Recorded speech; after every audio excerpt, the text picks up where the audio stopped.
qui existe, qui signe. Il y a la signature. Tu ne peux pas mettre dans ton salon parrain, le gars il signe. Et il y a des fiches qui peuvent être contrôlées. Ils ont la base de données de toutes les signatures. Dimanche sur Sen TV. yéen a ngi seetaan Sen TV salaamaaleykum dellu soir nañu seen émission seen naataange bi am dimanche bu nekk 18h30 ñu ngi ci diwaanu Thiès ci foire bu mag bi fi am waaye ci benn bergerie bu mag. xam naa ni ñàkk ñëw foire moom erreur la parce que man 76 laa judd ci xal laa nekk ba léegi lépp lu ma mën a am tamit xaral ma ko may lépp lu ma mën a am amoo benn métier lu du xar te xal tamit teral na ma. gis nga yokkute bu baax ci production. waaw gis naa ci bu baax a baax. man daal maa ngi ñaan yàlla nii. lépp lu may am ci àdduna même bu ma waree dem Makka yàlla na doon xaasu xaar. waay amiin waay. Dimanche sur Sen TV. asalaamaaleykum mbokk yi ginnaaw bu ñu sante yàlla julli ci yoonu sallallahu ñu ngi nuyu ñëpp tey dañu ñëw si mbir mu am solo muy le reflux gastro-œsophagien reflux nag bu ngeen ko déggee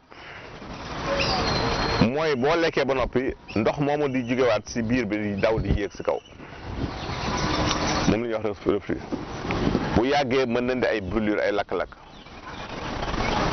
nga xam ni œsophage moo commencé di irrité wu dafay indi li ñuy wax l'ulcère de l'œsophage ñu bàyyi si xel baax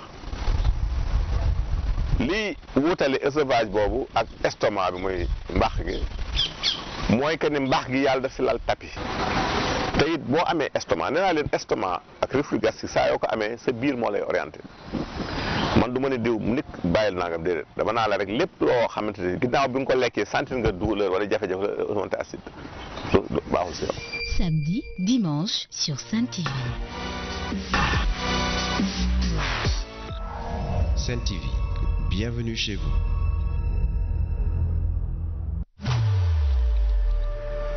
Merci de nous retrouver sur ces antennes de D-Média. Sen TV, c'est l'émission Toute la vérité qui vous revient. C'est la présidentielle unie et déterminée. Nous vaincrons la dictature. C'est le cri de guerre. La vérité n'est jamais prétentieuse et c'est un fondamental dans tout, comme on le dit. Watawasaw bil haqq, watawasaw bil sabr. Il vous rétorque que voilà, s'il vous avait donné ce fichier, il vous aurait été loisible de rester dans vos salons et de concocter vos parrains, les listes de vos parrains et de le faire, en violation de la loi. Je pense ce n'est pas sécurisant de donner le fichier à tout le monde. Non, ça c'est irrespectueux d'abord. Ensuite, c'est eux qui savent faire ça. Nous, on va collecter des parrains qui existent, qui signent. Il y a la signature, tu ne peux pas mettre dans ton salon parrain, le gars il signe, et il y a des fiches qui peuvent être contrôlées. Ils ont la base de données de toutes les signatures. Dimanche sur Sen TV.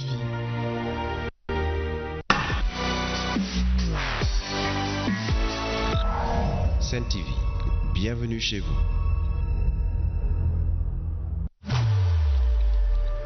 asalaamaaleykum mbokk yi ginnaaw bu ñu sante yàlla julli ci yoonu sallallahu ñu ngi nuyu ñëpp tey dañu ñëw si mbir mu am solo muy le reflux gastro-œsophagien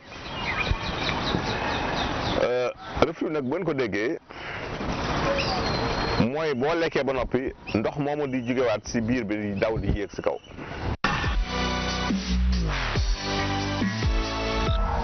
Sen TV, bienvenue chez vous.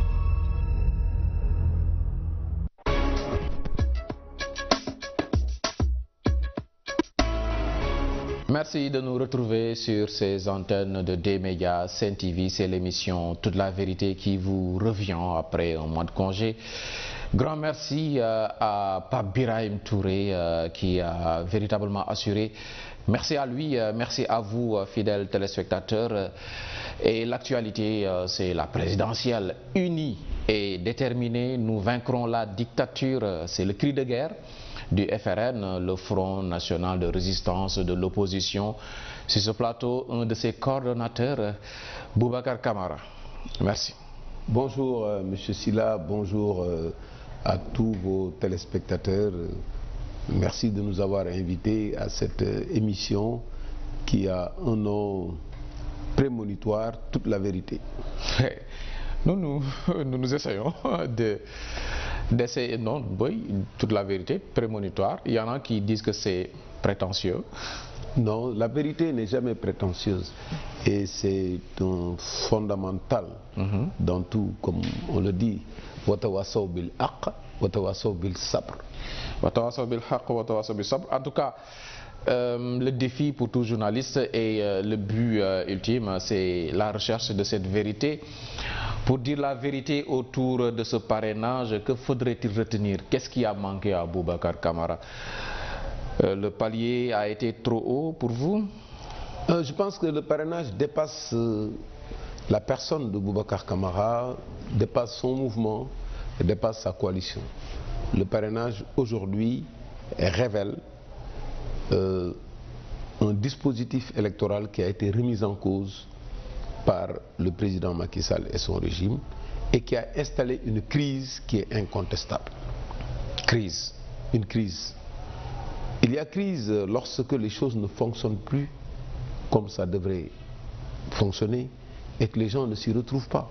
Qui peut aujourd'hui expliquer de façon claire, nette, simple, ce qui s'est passé pour que sur 27 candidats qui ont déposé des listes, qu'on se retrouve avec 5 candidats. Pour une affaire tellement simple, on vous demande de collecter des signatures. Ça a été fait au Sénégal avant. C'était 10 000 pour les candidats indépendants. On vous demande de collecter des signatures sur la base d'une carte d'identité CEDEAO. Vous recopiez ces pièces d'identité sur une fiche et les parrains signent. On vous demande de contrôler l'identification de ces fiches, de ces parrains et leur signature. Et au résultat, une application informatique élimine la majorité en disant qu'ils ont des rejets qui ne sont même pas régularisables. Oui, nous allons revenir sur le détail. Sur les détails, mais vous nous parlez de signature de cette manière, comme qui dirait que c'est facile, vous nous dites.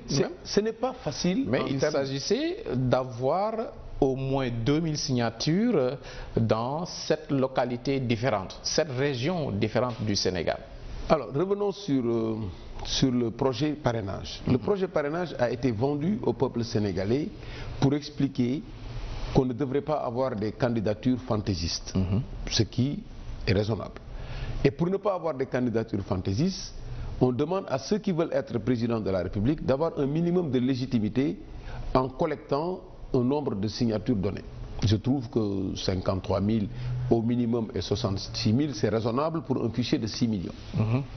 Alors, ces candidats potentiels vont à la recherche de ces signatures.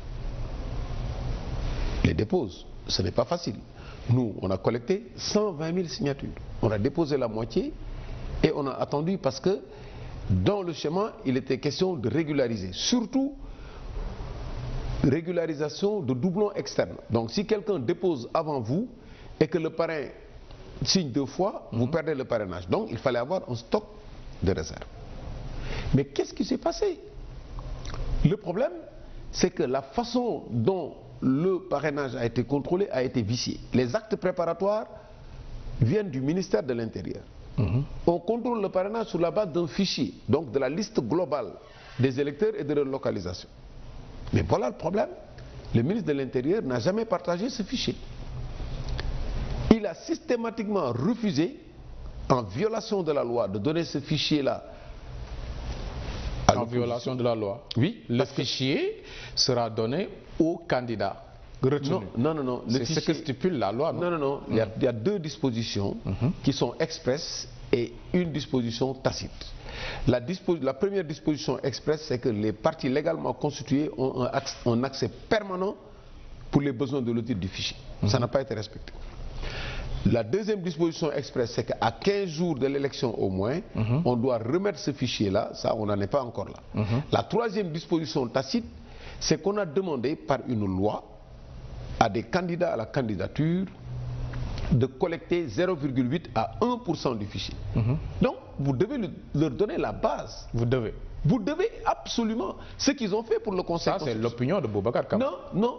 Ce qu'ils ont fait pour le Conseil constitutionnel. Il n'y a aucun texte qui demande au ministère de l'Intérieur de remettre le fichier au Conseil constitutionnel. Mais il n'est pas possible de contrôler le parrainage si le Conseil constitutionnel ne dispose pas d'un fichier. Ils ont remis un fichier. Les militants sont sur le terrain. Vous les croisez. Ce sont des Sénégalais. Vous y allez, vous allez à la pêche. Ensuite, vous venez, on vous contrôle. On a été obligé de faire ça. Mais en fait, ce qu'il fallait donner, c'est l'ensemble des électeurs, leur localisation, qu'il n'y ait pas de possibilité d'erreur. Le plus simple, vous mettez le fichier dans une tablette, comme on a fait pour le recensement de la population, c'est 15 millions de personnes. Et ça s'est fait sans problème. Vous mettez tout dans le fichier avec une empreinte digitale, il n'y aura pas de doublon et il n'y aura pas d'inscrit sur le parrainage qui ne soit pas sur la liste. Mais ils ont mis en place ce dispositif pour coincer les électeurs. Donc, il vous rétorque que voilà, s'il vous avait donné ce fichier, il vous aurait été loisible de rester dans vos salons et de concocter vos parrains, les listes de vos parrains, et de le faire, oui, sans en violation de la loi. Je pense que ce n'est pas sécurisant de donner le fichier à tout le monde. Non, ça c'est irrespectueux d'abord. Ensuite, c'est eux qui savent faire ça. Nous, on va collecter des parrains qui existent, qui signent. Il y a la signature, tu ne peux pas mettre dans ton salon parrain, le gars il signe, et il y a des fiches qui peuvent être contrôlées. Ils ont la base de données de toutes les signatures. Non mais ça vraiment c'est un argument irrespectueux. Donc aujourd'hui ce qu'ils auraient dû faire, ils ne l'ont pas fait. Pourquoi? C'est ça le problème. C'est parce qu'ils voulaient manipuler le fichier avant de le remettre au Conseil constitutionnel. L'autre argument qui émane du camp de la majorité, c'est que mais quand même, il n'y a pas que Macky Sall qui a réussi le stage ou l'examen du parrainage. Ils sont 5. Il y a Macky Sall, le président sortant, oui, mais à ses côtés, il y a Idrissa Seck, il y a Issa Sall, il y a Ousmane Sonko, il y a Madické Niang tout de même. Bon, alors, vous savez, lorsque vous collectez des signatures, vous allez voir vos militants, ils signent pour vous. Et il y a des partis qui ont une expérience et qui ont participé activement à des élections, qui ont une base de données de leurs militants et qui se sont limités, comme ils n'avaient pas le fichier à jour, ils se sont limités à leur base de données sur le fichier de 2017. La technique utilisée pour éliminer les candidats, c'était de déplacer des électeurs en leur changeant de région, je ne parle pas de commune, en leur changeant de région ou en les écrasant en disant qu'ils ne sont pas dans le fichier. Ça, c'est trop risqué de le faire pour le PDS, c'est trop risqué de le faire pour Idrissa Seck, c'est risqué de le faire avec Sonko, qui avait déjà participé aux élections. C'est risqué de le faire avec PUR, qui a participé aux élections. Ils ne pouvaient pas utiliser cette technique-là pour tout le monde. Donc, ils ne pouvaient pas empêcher ces partis-là de passer.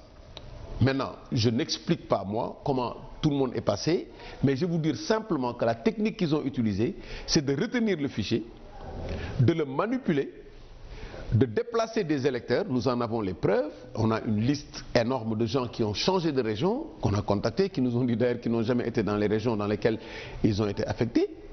Et ensuite, ils ont dit que ces gens n'étaient pas dans le fichier électoral.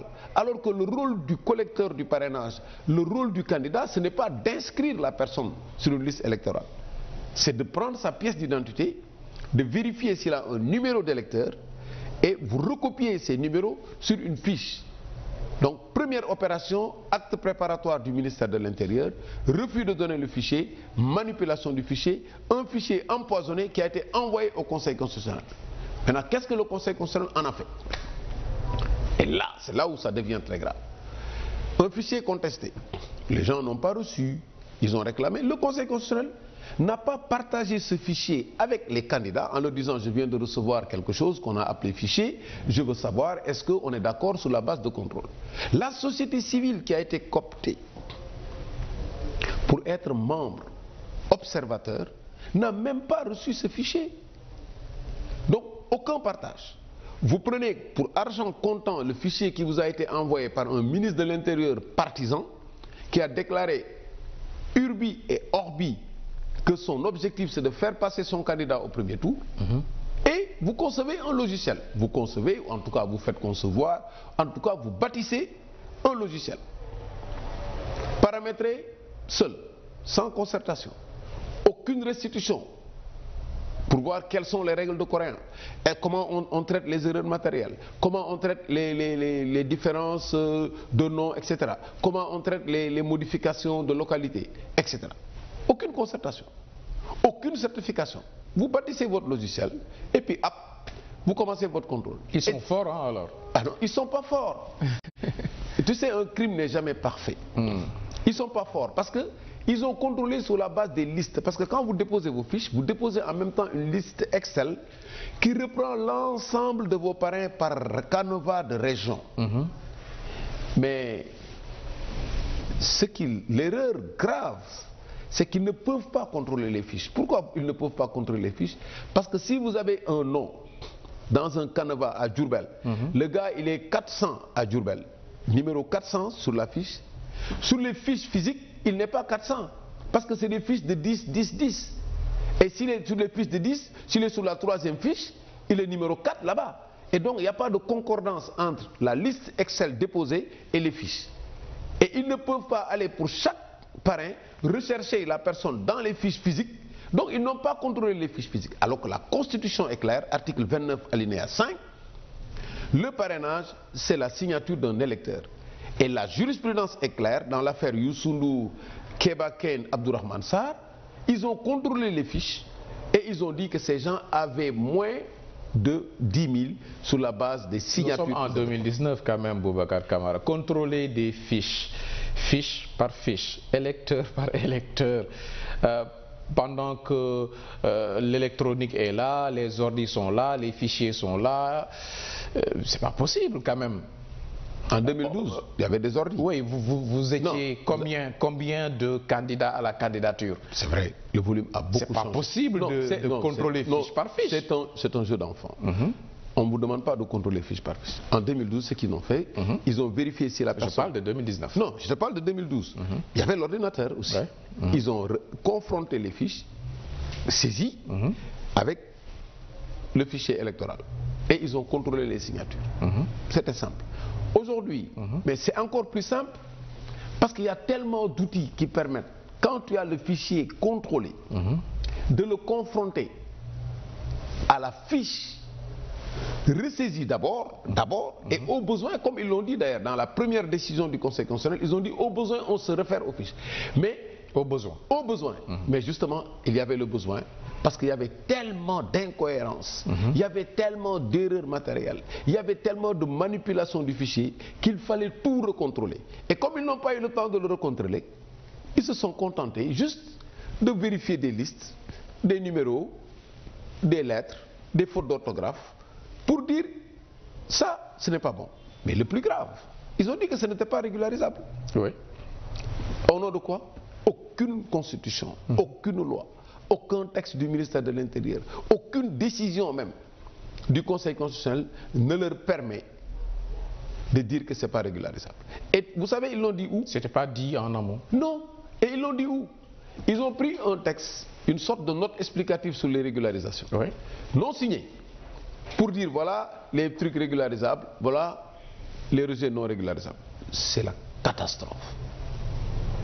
C'est du jamais vu. Que répondez-vous à ceux qui disent que voilà, vous vous êtes montrés dans l'histoire comme des novices, à la limite vous avez fait preuve d'une naïveté extraordinaire, vous, les novices du landerneau politique sénégalais, pourquoi n'étiez pas vous allé vers l'information pour vous enquérir de toutes les modalités de ce parrainage? Mais je vous dis, ceux qui considèrent que c'est des novices, ils ont affaire à des novices, ils se trompent.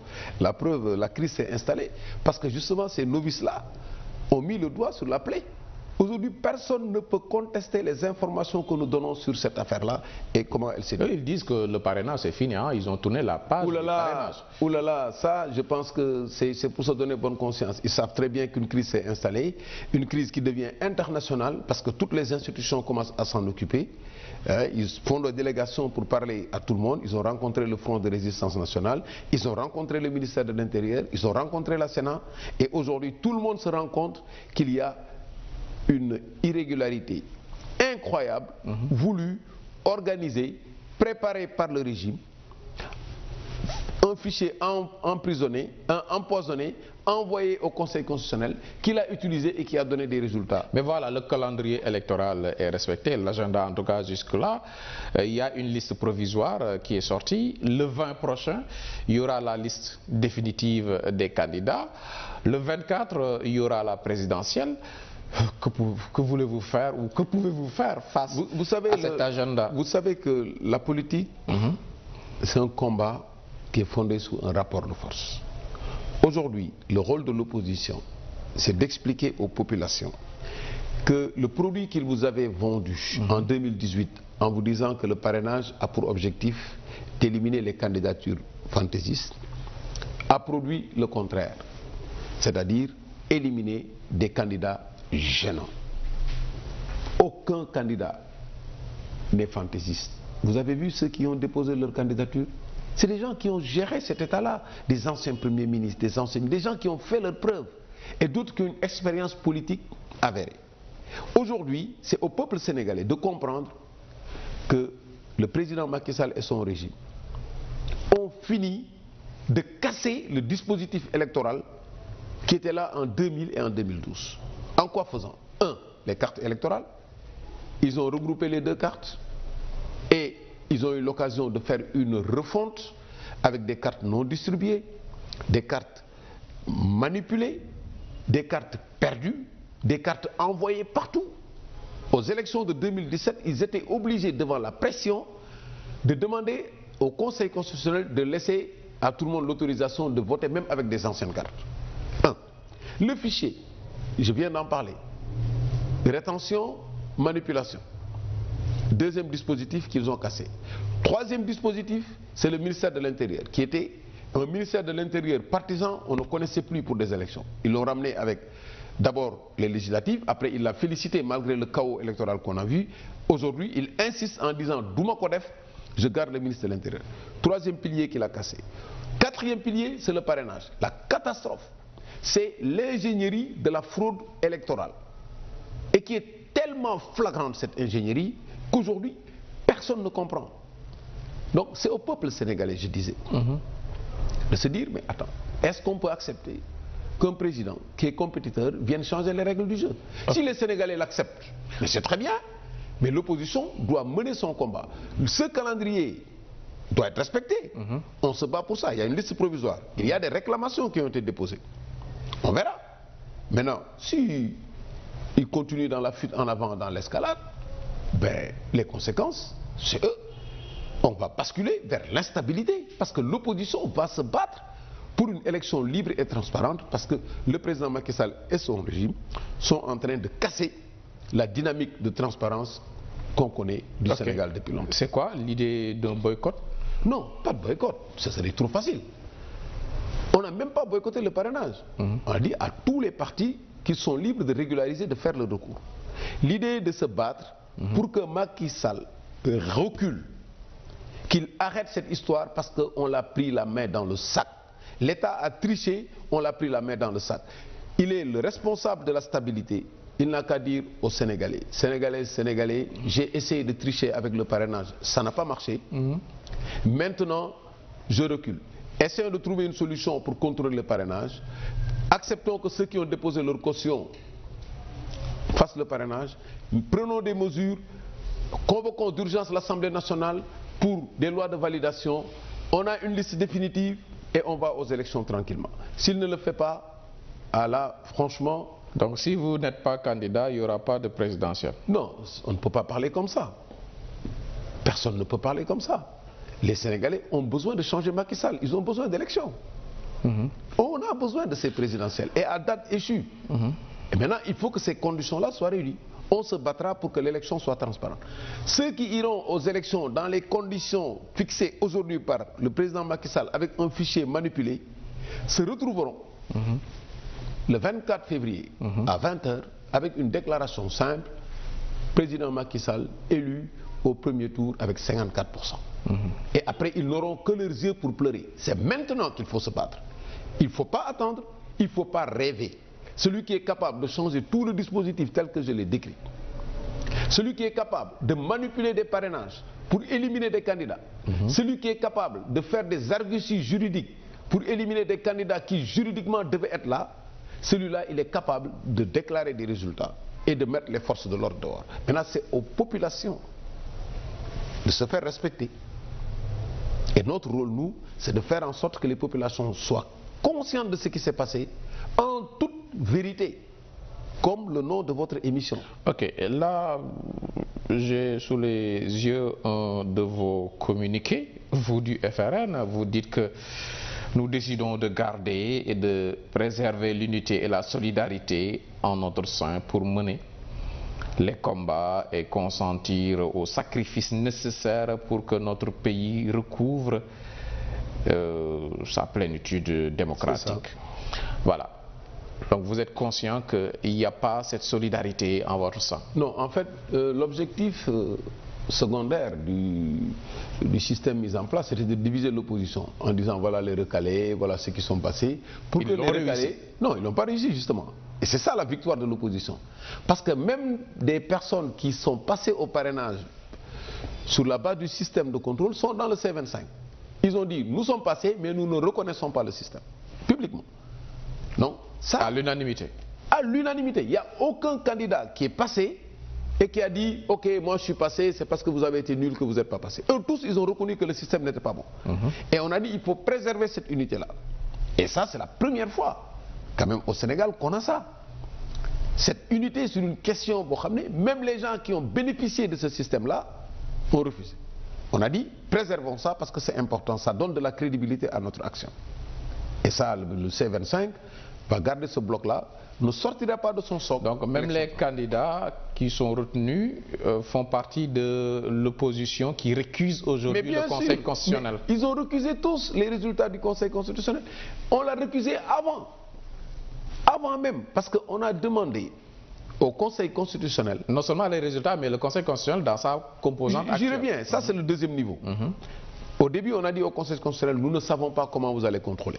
Un candidat a écrit pour dire, nous ne savons pas comment vous allez contrôler. Il dit, bon, attendez, on va faire un communiqué. Ils ont fait une décision pour dire, voilà comment on va contrôler, au besoin, on va aller au fichier et tout. Et on a dit, donnez-nous ce fichier-là. Ils n'ont pas répondu. On a fait une lettre avant le contrôle des parrainages, en disant, nous sommes au courant que vous avez convoqué les gens à partir du vendredi 28, mais nous ne sommes pas d'accord et nous ne reconnaîtrons pas les résultats parce que nous ne savons pas comment il faut contrôler. Donc, et quand ils ont contrôlé, ça s'est vérifié. Donc, tout le monde est d'accord, ce bloc est gardé. Mais deuxièmement, quand on a analysé, comme je l'ai fait tout à l'heure, le comportement du Conseil constitutionnel, mais on a des raisons d'être suspect. On vous donne un fichier que vous ne contrôlez pas, que vous ne partagez pas. Vous mettez une application, vous ne discutez avec personne. Vous sortez des dossiers et vous inventez une catégorie juridique en disant que c'est des rejets non régularisables. Alors que la loi ne vous dit pas ça. Quand la loi dit que les doublons externes sont régularisables, garde le silence sur les restes. La conséquence qu'il faut en tirer, c'est que tout le reste là peut être régularisé. Tu ne peux pas en tirer la conséquence inverse parce que la loi ne l'interdit pas, vous ne pouvez pas l'interdire. Donc c'est pour ça que, compte tenu des résultats qu'on a, on a dit on ne peut pas faire confiance au Conseil constitutionnel. Et vous en arrivez à citer même le nom de Pape Omar Sakho. C'est à la limite, si vous ne le menacez pas, non, vous l'exposez là. Non, on ne menace personne, on n'est pas des violents, mais on est déterminés. Ce qu'on a dit, c'est qu'il y a des décisions qui ont été prises par le président Pape Ousmane Sakho seul. Les PV ont été signés que par lui et le greffier. Ce ne sont pas des décisions du Conseil constitutionnel. Pourquoi? Parce que si c'était des décisions du Conseil constitutionnel, ça allait être attaqué. Ils n'ont pas laissé aux candidats le choix d'attaquer les PV.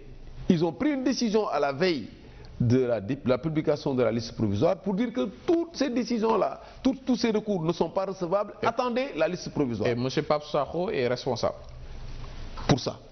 Pour les actes qu'il a signés seul, il est responsable seul en tant que chef de service et en violation des règles collégiales qui gouvernent le fonctionnement du Conseil constitutionnel. Boubacar Camara, sur ce plateau de toute la vérité, publicité, et nous revenons.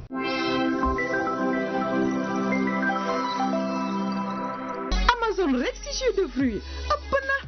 Amazon daal. jus bu neex la. soo koy naan da ngay def ay fruits jus Amazon. bariwul suukar. am na Amazon orange. waaw. am na Amazon mangue. ñaar. am na cocktail bi. ñett. am na Amazon ananas. ñeent. am na Amazon pêche. ma ne yow Rose ana Amazon. Amazon rek si jus de fruits ëpp na. salaamaaleykum. maaleykum salaam sama jigéen gën naa la gis. maa ngi fi. naka sama jarbaat. moom laay ñëw jëndal sax couche Golden Star jaay ma benn paquet numéro 4. numéro 4. ah merci beaucoup. nga ndeel ma sama jarbaat. benn couche. ah déedéet Diallo waxuma bii de bii fi soxna si jënd léegi laa wax. yow ni nga muusee kon yaa ngi doon bàyyi xel soxna si couche Golden Star bi mu doon jënd. ah waaye Diallo lu baax ñëpp ko bëgg doole yemul rek rawatina di jëm ci mbirum xale. te couche Golden Star sax moo gën ci couche yi. soxna si rek moo wax dëgg yéen yaay yi tàmmu leen couche Golden Star. couche Golden Star amul plastique gaawul fees du xotteeku te du jox seeni bébé benn irritation. couche Golden Star takkukaay yi élastique la dangay tafaki teppi saa bu la neexee te du dagg. couche Golden Star soo ko couché sa bébé dafay nekk ci jàmm mouvement bu ko neex def bu dee guddi nag dafay nelaw ba yandoor ndax couche Golden Star mooy mbégte doom di noflaayu yaay.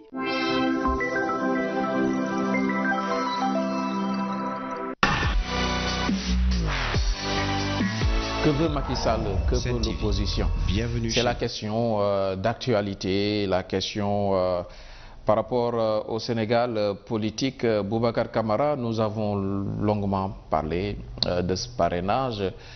Vous nous dites que c'est une crise, c'est le mot que vous avez utilisé. Il y en a qui parlent de contentieux. Mais voilà, encore une fois, le 24 février, c'est la date de la présidentielle.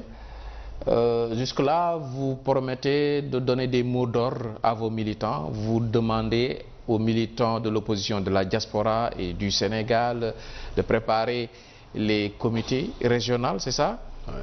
Mais vous en êtes toujours à l'état de la théorie, hein? Alors, nous avons un gros problème dans l'opposition. Nous sommes en train de calmer les troupes pour éviter la violence. Depuis l'élimination des candidats par le biais de ce système de parrainage, les militantes et les militants de partout se sont mobilisés pour nous dire le président Macky Sall ne connaît que l'épreuve de force. Laissez-nous régler le problème nous-mêmes. Mais en tant que responsables, nous avons dit que nous ne pouvons pas lâcher ces troupes-là pour la violence. Nous ne faisons pas la promotion de la violence. Et on doit vous croire? Il faut nous croire parce que le président Macky Sall ne nous a même pas laissé le temps de développer ça. Il a commencé à attaquer ces jeunes-là, à en arrêter certains. Et il arrivera un moment, où nous ne pourrons plus les lâcher. En tout cas, Aly Ngouille Ndiaye vous a répondu. Il dit que force restera à la loi. Force restera au peuple. Force restera au peuple. Et ça, il doit le savoir. On a eu ici l'histoire du Sénégal, ça ne commence pas aujourd'hui. L'histoire des combats politiques au Sénégal, ça ne commence pas aujourd'hui. Et ce processus électoral a fait l'objet de tellement de combats que tout le monde pensait que c'était fini. Il n'y aurait plus de combats sur le processus électoral. Il y a même qui pensaient qu'il n'était plus possible de tricher pendant des élections au Sénégal. Mais aujourd'hui, malheureusement, on peut constater que ce que veut Macky Sall, c'est qu'au soir du 24 février, à 20h, ils disent qu'il est élu. Tout est organisé pour ça. Élu au premier tour. Tout, les inaugurations, les emprisonnements, le calendrier judiciaire, le parrainage, la liste électorale, le fichier, les cartes retenues, tout est organisé. Pour qu'au soir du 24 février, ils disent « Je suis élu au premier tour ». Mais il va être élu par lui-même. Et ce n'est pas possible. Ce sont les Sénégalais qui élisent. Si les Sénégalais... inaugurations, vous en parlez. Il s'apprête à inaugurer le pont de Farafenni. Une demande du peuple sénégambien qui date de très très longtemps, depuis nos indépendances. Sacrée réalisation quand même. Oui, mais vous savez, toutes les inaugurations là, sont des inaugurations politiques, d'ouvrages qui ne sont pas terminés. Et ce n'est pas ça le problème. Ce qu'il faut inaugurer, c'est l'ère de la fin de la souffrance des Sénégalais. qui n'ont plus de dépenses quotidiennes, qui ont des problèmes pour aller à l'école, qui ont des problèmes, des enfants qui sont renvoyés de l'université parce que l'État n'a pas payé, les secteurs de la santé où les gens sont en grève tous les jours, les gens qui ne savent même plus comment faire, l'insécurité galopante partout. On découvre maintenant des corps ensevelis comme ça en pleine ville. Les gens sont agressés partout. À la fin des matchs de football, personne ne peut plus aller nulle part. À la fin des combats de lutte. C'est ça le Sénégal aujourd'hui. Les gens n'ont pas l'éducation qu'il faut, n'ont pas la santé qu'il faut, n'ont pas l'éducation civique qu'il faut, n'ont pas la sécurité qu'il faut et n'ont pas l'économie qu'il faut pour vivre. Mais aux côtés de ces vérités, il y a la réalité du pont de Farafenni. C'est important aussi. Attendez, je vous dis, je ne dis pas que le pont de Farafenni n'est pas important. Nous avons travaillé sur ce pont pendant des années. C'est l'État, c'est le rôle de l'État de faire ce travail avec le budget de l'État. On ne peut pas s'en glorifier. Non, le fait de l'avoir mené, d'avoir mené telle ou telle réalisation à bout, c'est une bonne chose. Mais si vous regardez un peu le schéma de réalisation du président Macky Sall, c'est des schémas de réalisation qui créent une croissance qui n'a aucune incidence sur la vie des populations. Vous l'avez vu, j'en parle souvent, je parle de croissance miette de pain. Mais s'il avait fait tout ça correctement et bien, les réalisations auraient parlé d'elles-mêmes et pour lui. Mais aujourd'hui, il est obligé, en plus de ses réalisations, de frauder, de changer le système électoral. Donc, vous avez cité à plusieurs reprises le peuple. Oui. Par rapport à ce peuple, Macky Sall, pendant que ses homologues d'Afrique font face à quasiment des émeutes contre la hausse des prix des denrées de base, lui, il a su maintenir les prix de ces denrées. L'exemple de la France est là. Avec ses gilets jaunes, Macky Sall a réussi quand même à avoir un Sénégal social apaisé. Est-ce que ça ne fait pas partie du côté positif de son bilan? Oui, vous savez, le bilan de Macky Sall, le peuple l'a déjà fait. Il avait dit qu'il allait faire 5 ans, il a fait 7 ans. Son bilan, c'est déjà du wahwahet. Changement. Je parle du social. J'en viens. Déjà, un président de la République qui fait des déclarations aussi solennelles et qui en sort comme ça, avec des arguties juridiques, ça crée un manque de confiance. Sur le plan social, je vous ai décrit la situation de ce peuple. Nous avons fait le tour du Sénégal.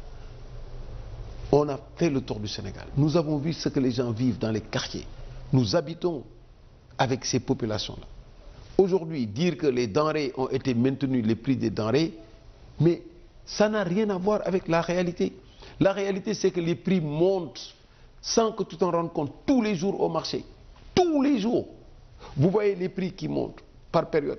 À la veille des fêtes, vous voyez tous les prix, même l'oignon, les pommes de terre et tout. Ça monte. Rien n'est régulé. Les produits même de mauvaise qualité circulent. Les gens mangent n'importe quoi. Les secteurs de santé, vous avez vu là que les gens n'arrivent même plus à se soigner.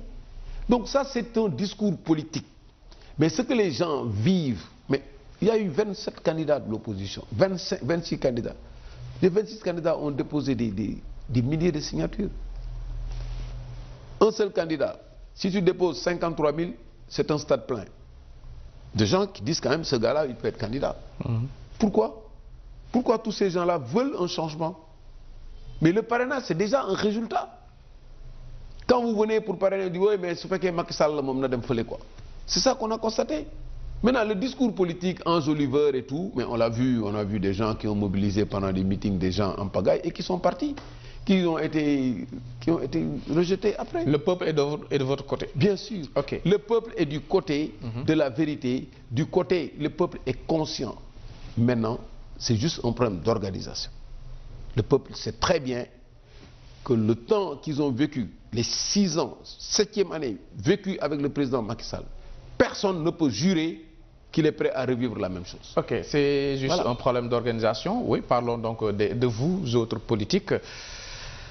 Voilà, Macky Sall, parmi les 27, il en aura au moins quelques-uns. C'est-à-dire? Il y en a qui sont sur le départ pour tourner le talon à l'opposition, pour aller vers Macky Sall. Mais ils ne nous intéressent plus. Ils ne sont plus dans l'opposition. Celui qui quitte l'opposition pour aller au pouvoir, il n'est plus dans l'opposition. Nous, on s'intéresse à l'opposition. Donc votre coalition est une coalition de 25 candidats? C'est les 25 candidats qui ont comme socle une élection libre et transparente. Première étape, rejeter le parrainage. Faire en sorte que ces résultats du parrainage préfabriqué soient rejetés. On mettra toute la pression pour ça. Ça ne s'arrête pas là. Il faut se battre pour que l'élection soit transparente, que le fichier soit mis à la disposition de tout le monde.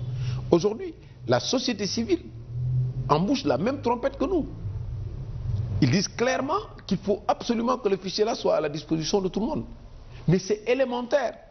Vous ne voulez pas donner l'instrument de base? À 15 jours du scrutin. Oui. Non, mais que ça, non, ce n'est pas à 15 jours du scrutin. Il y a un accès permanent d'audit qui est prévu par la loi. L48. C'était organisé, non? Mais c'est organisé. Mais ce qu'ils ont organisé. Avait organisé. Non, c'est une tromperie énorme. Non, c'est une tromperie énorme. Ils n'ont rien organisé. Ils ont ils ont balancé une plateforme pour que les gens puissent vérifier s'ils sont inscrits ou non. Ça n'a rien à voir. Ils n'ont pas affaire à des enfants de cœur ou bien à des novices. Ces gens qui sont dans l'opposition, ils ont géré le pouvoir. Oui. Les 27 candidats, vous en avez perdu 2 pour le moment. Comment on a perdu 2? Macky, on l'a déjà perdu, tout le peuple l'a perdu parce qu'il nous a promis des choses qu'il n'a jamais faites. Macky ne fait pas partie des 27 candidats. Quel autre candidat on a perdu? Aïssata Tall Sall. Qu'est-ce qui vous a dit qu'Aïssata Tall Sall est allé du côté? Non, attention, il ne faut pas divulguer ces informations qui ne sont pas avérées. Hein.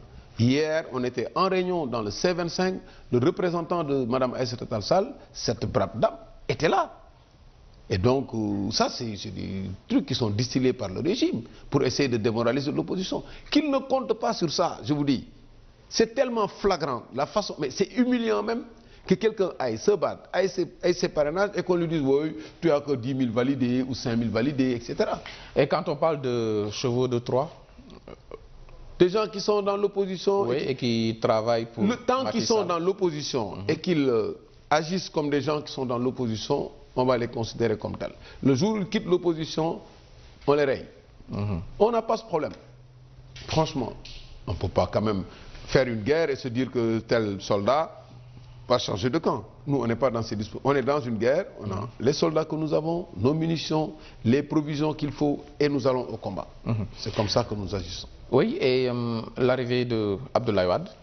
Alors là, Maître Abdoulaye Wade, je le disais l'autre jour, a inscrit son immortalité politique sous le dos du président Macky Sall.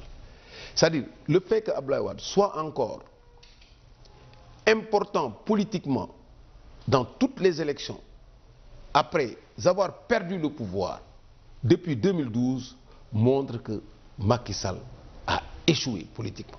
Vous battez un adversaire sur la base d'arguments, la rupture et tout. Et aujourd'hui, il y a des mouvements, des gens qui regrettent le président Abdoulaye Wade. Mais ça veut dire que c'est fini pour Macky Sall. C'est fini, totalement fini. Ça c'est la seule illustration. 1926, date de naissance du président Abdoulaye Wade. 26 ans d'opposition, 12 ans de pouvoir, avec des hauts et des bas. Les bas étant plus élevés que les hauts, il a été amené au deuxième tour, démocratiquement écarté. 7 ans après, le sort des élections peut dépendre du soutien qu'il donnera à un candidat ou de son comportement. Ça veut dire quoi? Que celui qui l'a remplacé n'a pas réussi à le faire oublier. Et comment comptez-vous, au sein de l'opposition, bénéficier de cette présence annoncée d'Abdoulaye Wade? En fait, le problème, ce n'est pas un problème de calcul. L'opposition fait son devoir. Dans la lutte, d'abord, dans le cadre du C25... Parce que vous ne maîtrisez pas son agenda aussi. Non, on cherche à maîtriser l'agenda de personne. Chaque homme politique a sa stratégie. Il a ses alliances stratégiques, ses alliances tactiques. Lorsqu'on aura la liste des électeurs, des candidats, chaque candidat a sa base, a sa coalition. Ils vont discuter pour dire quelle analyse nous faisons de la situation, dans quel bloc on doit se mettre si on n'est pas candidat, et si on est candidat, avec qui on doit aller. Mais ça répond à des analyses liées au programme. Il y a des opposants, il y a des candidats qui ne vont jamais s'allier avec quelqu'un pour des postes et tout ça. C'est parce que quand même il y a des convergences de programmes, les gens se battent pour des programmes. Les gens se battent sur la façon dont les institutions doivent être menées, parce que ce qu'il faut éviter, c'est ce qu'on a connu. Promettre A et faire B. On a vu ça. gens qui promettent de respecter les trucs des assises nationales comme le président Macky Sall qui n'a rien respecté, qui a promis de ne pas toucher la constitution et a fait un référendum pour dire qu'il a la meilleure constitution du monde en 2016 et en 2018 tu changes la constitution pour introduire le parrainage. Donc, des gens qui feront des alliances de principe. Il y a d'autres qui chercheront à faire des alliances pour avoir des strapontins et tout, mais ça ne nous intéresse pas. Donc, tout dépendra des partis politiques et de leur stratégie. Et maintenant, le PDS et le président Wade, comme les partisans de Khalifa et les autres partisans des candidats qui ne participent pas à l'élection, ils auront leur stratégie. Et ça va se décider. Ils auront leur stratégie, mais est-ce que vous imaginez Khalifa ou le camp des Wade ne pas soutenir un candidat issu de l'opposition? Ah non, ça personne ne l'imagine. L'opposition va faire bloc. Moi, ce que je parle dans l'opposition. Pas vraiment le pouvoir, pour moi, c'est fini. Maintenant, c'est comment le faire partir et comment changer le pays. Il y en a qui soutiennent cette thèse que Abdoulaye Wade peut ne pas soutenir un candidat de l'opposition. Que Khalifa Sall également peut ne pas donner de consigne de vote. Ça, je vous dis, c'est ça que je vous dis. C'est-à-dire qu'aujourd'hui... vous ne l'imaginez pas? Non, moi, je ne l'imagine pas, d'une part, mais je sais exactement d'où vient cette façon d'analyser. C'est le pouvoir qui se dit, la catastrophe pour moi, c'est que l'opposition soit unie. Il n'avait pas prévu que ces 25 candidats, recalés ou non, fassent bloc. Et dans ce bloc, il y a de grosses pointures qui ont déjà fait des élections. Et donc, il se dit que s'ils se réunissent, même s'ils répartissent leur soutien sur 2 ou 3 candidats, on va au deuxième tour. Et le problème, tout le travail qu'il a fait depuis des années pour casser le dispositif, c'était pour passer au premier tour. Même, ils ont même inventé des sondages pour dire qu'ils ont tel pourcentage. Donc, si à la fin, ils voient que l'opposition, contre toute attente, s'est retrouvée, leur politique, c'est quoi? C'est de démoraliser l'opposition en disant, ouais, parmi vous, il y a des taupes, oh, parmi vous, il y a des gens qui sont avec nous, parmi vous, etc. Mais ça ne marchera pas.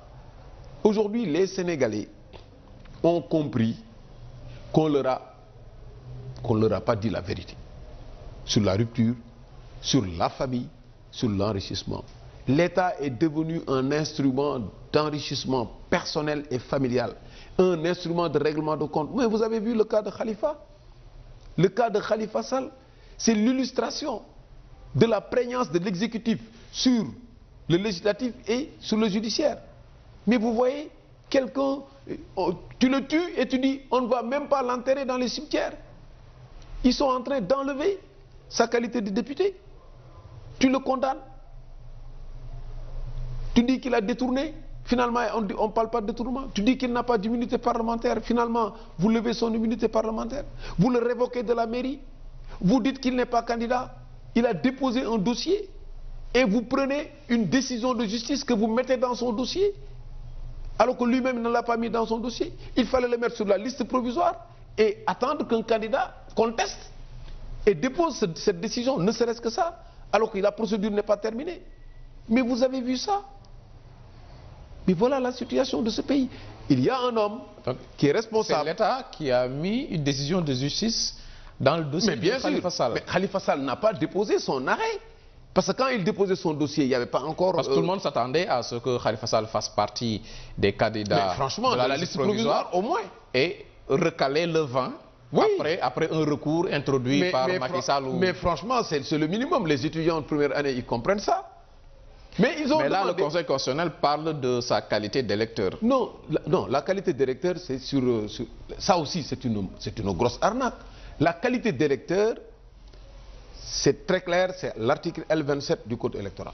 Vous avez 18 ans révolus et vous jouissez de vos droits civiques et vous n'êtes pas frappé d'incapacité.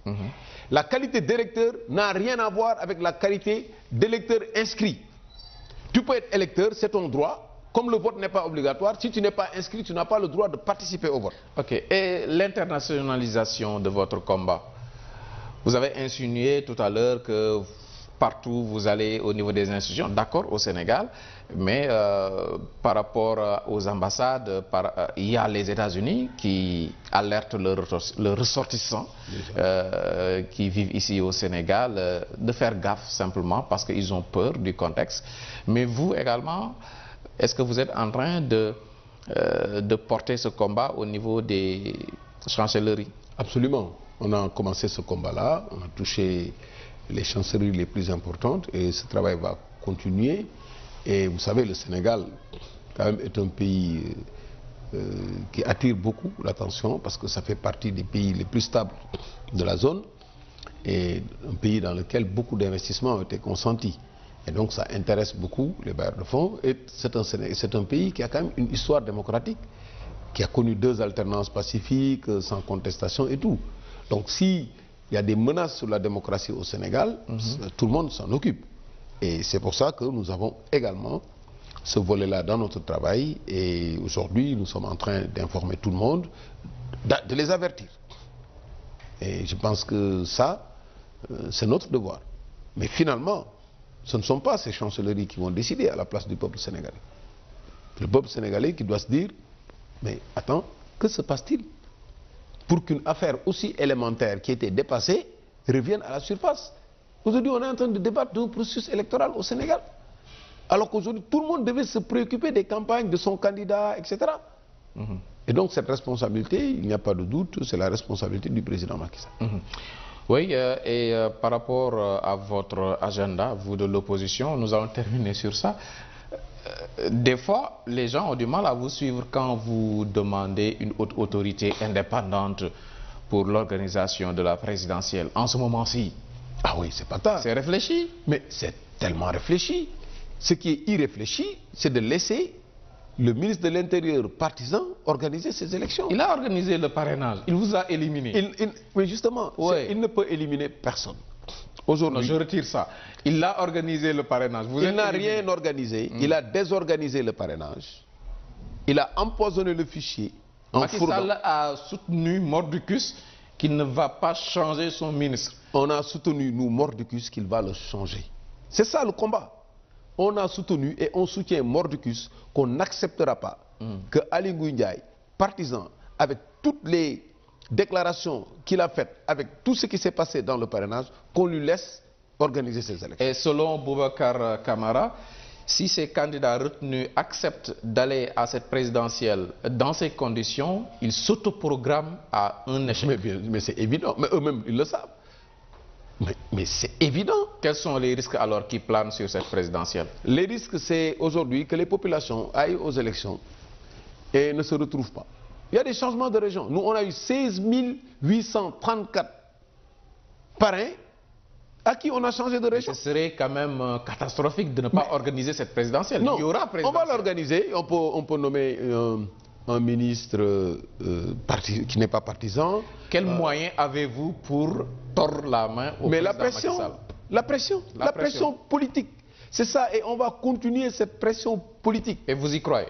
Mais bien, vous nous voyez, nous, faire des choses auxquelles nous ne croyons pas.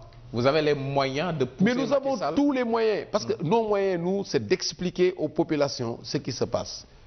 Si les populations acceptent que le président Macky Sall change de dispositif et s'autoproclame, en ce moment, nous aurons fait notre devoir. Ok, ça s'entend. Voilà. Boubacar Camara, oui, un des candidats malheureux à la candidature. Je ne suis pas candidat malheureux à la candidature, je suis un candidat heureux de lutter pour la démocratie de mon pays, qui a rassemblé ses parrainages et qui a été victime d'une manipulation organisée par le ministre de l'Intérieur et exécutée par le Conseil constitutionnel. Merci à Boubacar Camara. Merci à vous d'avoir suivi ce numéro de TLV. À dimanche, Inch'Allah.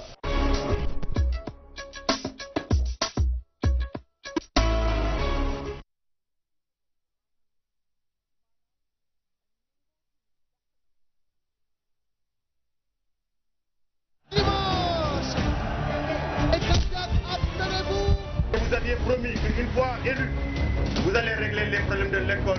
Dès à présent, je demande au gouvernement de prendre toutes les dispositions requises. Sénégal. Merci beaucoup. Affaire de bida ñu war gas suul ñun ñëpp benn lañu.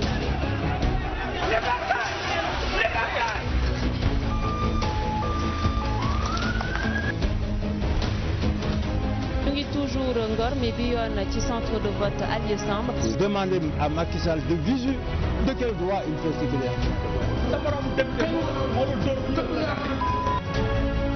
nekk fii ci li Touba. li nga xamante ne moo di 18 safar